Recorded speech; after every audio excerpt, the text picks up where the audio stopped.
The empirical formula is a little bit more complex than getting the percent composition. At the heart of it, instead of going from moles to mass, we're going from mass to moles. That's not the tricky part. The tricky part is then getting the subscript ratio. So we've talked about this is a ratio of moles. So I'm going to start with a ratio of mass. So I'm going to be told either, I could be told percent composition, and that's typical. These are the percents of this compound. I might be told actual grams of each element in a substance, and I need to figure out, so I could use that as well.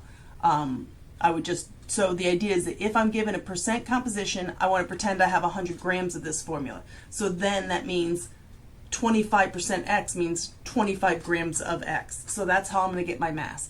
If the problem actually says, suppose you have a compound that has 3.61 grams of X and 7.61 grams of Y, then I would use the actual masses given in the problem. And then I'm going to convert each element's mass to moles for that element using the molar mass. And then I'm going to divide each mole. Once I get the moles of each, it is not the number of moles of each that is going to be helpful. I need the mole ratio. Just like in the percent composition, I had to compare each number of grams to the grams of the total. I need to, in this case, compare each number of moles to the smallest number of moles. So I'm going to divide each mole amount by whichever amount is the smallest. So if the smallest amount was 0.25, then I would take 1.25 and divide it by, for X, I divide it by this. And that would mean that there's 5 times as much X as there is Y. I do need to arrive at whole numbers. Sometimes you end up with a whole number. When you divide, you get a 0.5. 0.5 is 1/2. It's suggesting both of them need to be doubled. Or I might get 0.33. So once I've done and I've got a set of whole numbers for each ratio of moles, those become the subscripts of the elements to make the empirical formula. Let's look at an example. So this compound, I'm told, has 49% carbon, 5% hydrogen, 28% nitrogen, and 16.5% oxygen. So it's implying I have four elements: carbon, hydrogen, nitrogen, oxygen.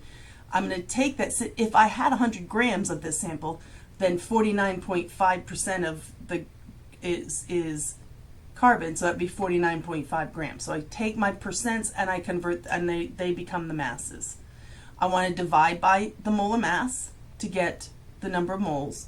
So this means in that 100 grams, I have 4.121 moles, 5.1519 moles, these amount of moles.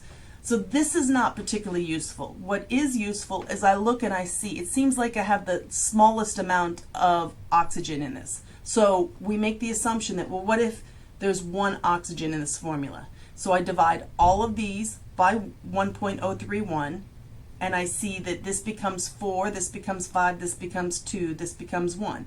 So my assumption worked out, and I would say 4 carbons, 5 hydrogens, 2 nitrogens, and 1 oxygen would be the formula for this. Here is another one. So this one has only 2 substances, boron and oxygen, and I'm told it's 31% boron and 69% oxygen. Again, I assume that means there's 31 grams of boron in a 100 gram sample and 69 grams of oxygen in a 100 gram sample. I divide by the molar masses to get the number of moles in 100 grams of this sample. So in the case of boron, it's 2.86. In the case of oxygen, it's 4.3. Since I have less boron, I'm going to divide them both by 2.86. Note that for this one I get 1, because I'm dividing by the same number. For this one I get 1.5. But we have to have whole numbers. This is not like 1.99. This is not a rounding error. This is significantly not near a whole number. So essentially, when we're dividing by this smallest amount of moles, we're saying, well, let's assume we have 1 boron in this compound. And since it didn't all work out to be whole numbers, that means, well, maybe we have 2. So in this case, I'm going to multiply all of them by the same whole number. So I multiply by 2, and notice now the 1 becomes 2, but now 1.5 becomes 3, which is a whole number.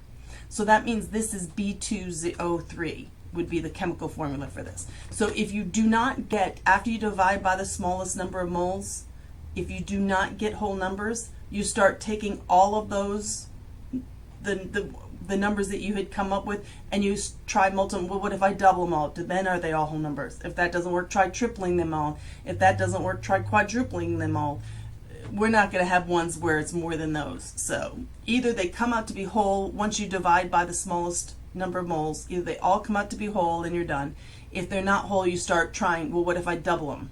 If that doesn't work, go back and then try tripling them until you get a whole number for each element in the compound. Those become the subscripts. We'll practice in class with this one. You might want to try it on your own. This one has carbon, hydrogen, and oxygen in it, and we'll see what we come up with.